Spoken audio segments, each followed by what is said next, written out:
color, and the white man.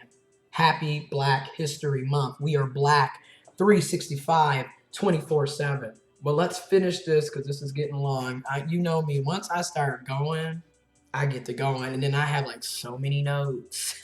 We almost done though, but let's get to it, okay? We're gonna go to page 36. And this is what got me. Like I said before, when they mentioned the movie with the black god and the black angels and how they were like, well, that's only in America. In the same breath, you got American Hollywood appearing like they're trying to get to racial equity, racial equality, forgiveness, working through on one aspect. But then in the same breath, the Americans have replaced lynching by discrimination. And again, this is in the 50s. Nothing has changed. Nothing has changed. Just like now, oh, we don't lynch. We just have the police go and shoot and kill people, right? Oh, holding a coffee mug, that's really a gun. Holding a cell phone, that's really a gun. Holding a book, I think that was some C4. They were trying to detonate a bomb. Holding a wallet, that was another gun. That was a knife. They were coming for me. My life was at danger. So, to quote again on page 36, right at the very, as you see, I have it underlined. Americans have replaced lynching by discrimination. So again, nothing has really changed, and the lynching is continuing. Now you have physical violence along with mental violence and state-sponsored violence, because these are legislation and laws put in place to legally oppress your ass. Okay, so you have de facto segregation, you have segregation. You have apartheid in South Africa, for example, literally the same concept. Blacks and whites are supposed to be separate with the lies of it being equal when it was never equal. We never had equal opportunities to resources and opportunities. And oddly enough, integration did not help because as we are, and we have been, we've been integrated really since 1954, technically, Brown versus the Board of Education. And then throughout the 1960s and 70s. So we've been technically 65 years, we've been integrated, yet we still don't have opportunities. We still don't have access to resources, money, land, education, healthcare, voting rights, housing, food, shelter, clean drinking water, etc. We still don't have access. So, I mean, again, segregated, integrated, still no resources, still no rights, still discriminated. And I think that was really important that Frantz Fanon brought that up. Like, the Americans have replaced lynching with discrimination when in reality, people were being lynched and discriminated against at the same damn time. And fast forward to 2021, nearly 70 years later, we are still being lynched and discriminated at the same damn time. Police are literally the judge, the court, the executioner. And then even without the police, when you look at the situations of Ahmaud Arbery, you are minding your business, doing physical health, going for a run or a jog, and then you are hunted down like an animal, shot and killed in broad daylight, and then you look at Breonna Taylor, you come home from work after working your day as an essential worker, as a paramedic, and you are murdered in your sleep, in your home. So again, and like I said, now you have legal laws, legislation, making it legal by the oppressor's law to oppress and kill and discriminate and deny you of basic human rights, on top of the fact that it's state-sponsored, right? Because the police are state-sponsored. That's our tax dollars. So think about how sick and twisted this shit is.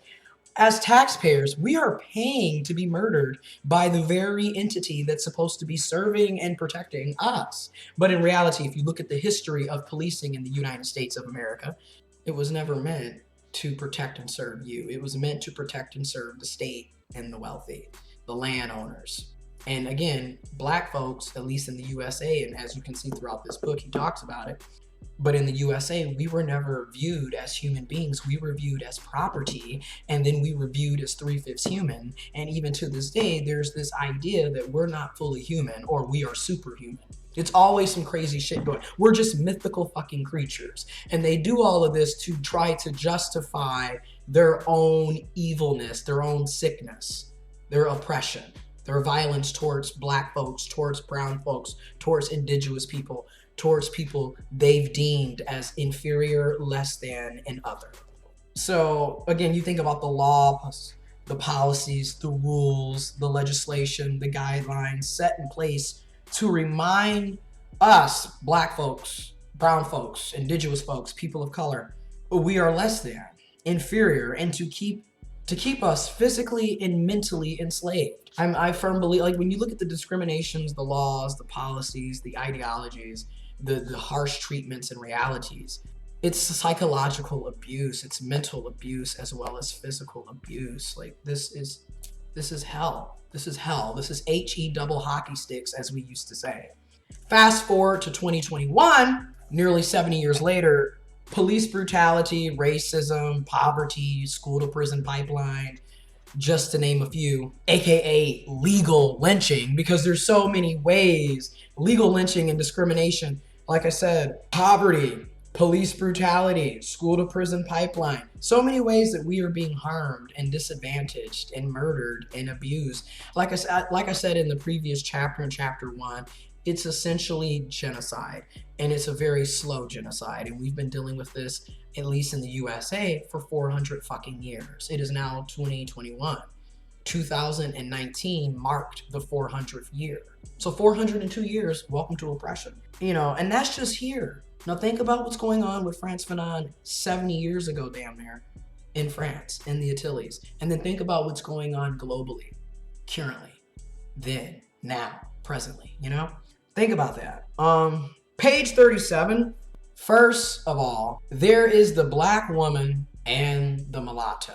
So again, even though you're both humans, you're both women, you're the black woman, and then there's the mulatto. So again, let's talk about, we still have this hierarchy, this anti-blackness, this, this sexism, this misogyny, this colorism, this racism, the white supremacy, the oppression, the division and conquer, the divide and conquer, and this hierarchy. So you got whiteness, you got the mulatto, and then you have the black woman. That's essentially what's happening here. The black woman has only one way open to her and one preoccupation: to whiten the race. So again, when we start getting into eugenics, and literally people, especially back in the day, and you still see it to this day, you have people that are of lighter complected skin. They're light-skinned, curly hair, loose hair, light colored eyes, blue eyes, green eyes, hazel eyes, etc. Who literally were practicing their own form of eugenics by only dating. They were either trying to have sex, marry somebody white, or they were dating and having sex with other mulattoes, other light-skinned people, other people that were deemed to not be truly or fully black. Even though simultaneously at the same time in America, in the USA, you had the one drop rule. So if you had one percentage, one blood drop of African ancestry, you were deemed black. So it's just hilarious that there's still also this, again, black skin, white mass, South Pole, North Pole, there's still this conflict. You got folks who, I'm trying to whiten the race, or if I can keep having more light-skinned kids, eventually everybody will be light and be white. And we will get rid of the blackness. We'll get rid of the curse. We'll get rid of the sin. That's how some of these people literally lived. A lot of them did. And to this day, people still have this shit is ingrained subconsciously and consciously, because some people are just blatantly ignorant and don't give a damn.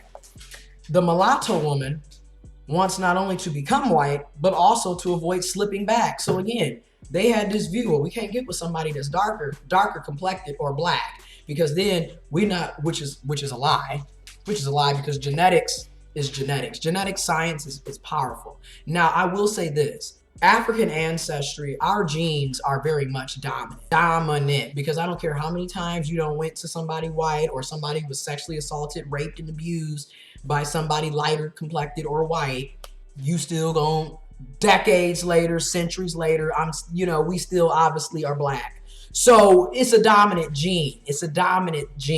However, there's always anomalies, right? Because like I said, you can have a dark-skinned person and a lighter-skinned person or a white person, and the baby is still going to come out, obviously. So it's just like, but that's what people really, eugenics did To this day, you'll even hear black folks say, well, yeah, I want a mixed kid. Mixed kids are cute.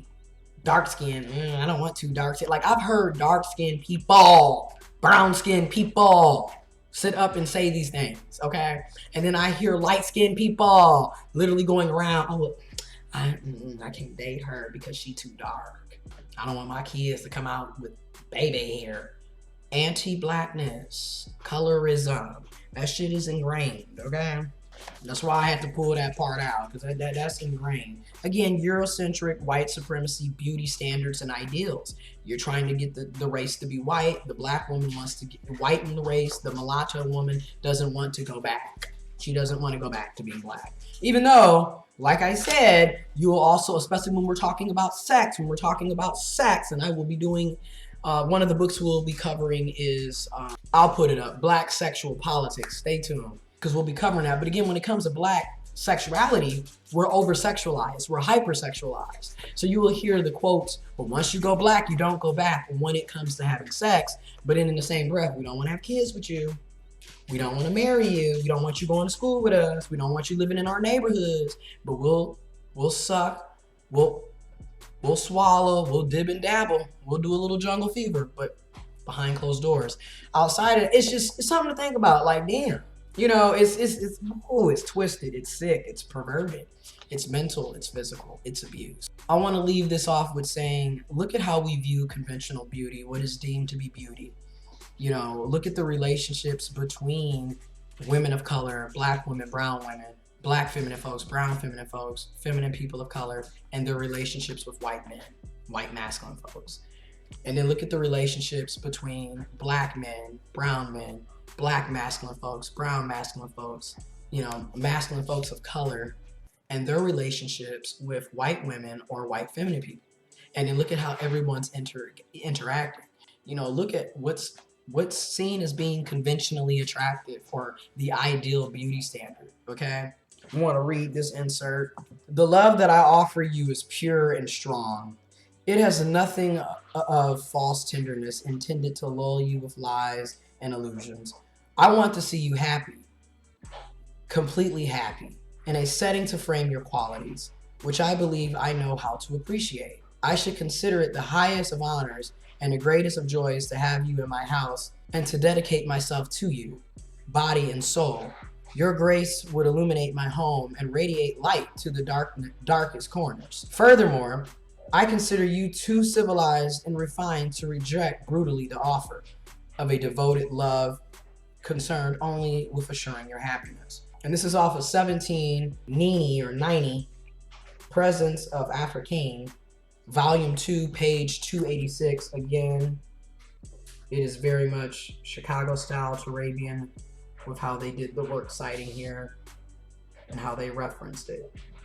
And then on page 38, apologies for daring to propose a black love to a white soul. So what I just read, that quote was him, a black man, professing his love, wanting a deeper connection, a deeper relationship, hell, a marriage with a white person, a white woman, and being denied. Apologies for daring to propose a black love to a white soul. And I want to leave this off with the question, ending chapter 2 with, are we worthy of love? Are we worthy of love? What is black love? What is black love? And what is white love? Let me know what you think in the comment box below. Let me know what you think about the book, the chapter. You don't have to agree. Share your perspectives. Share what you're reading.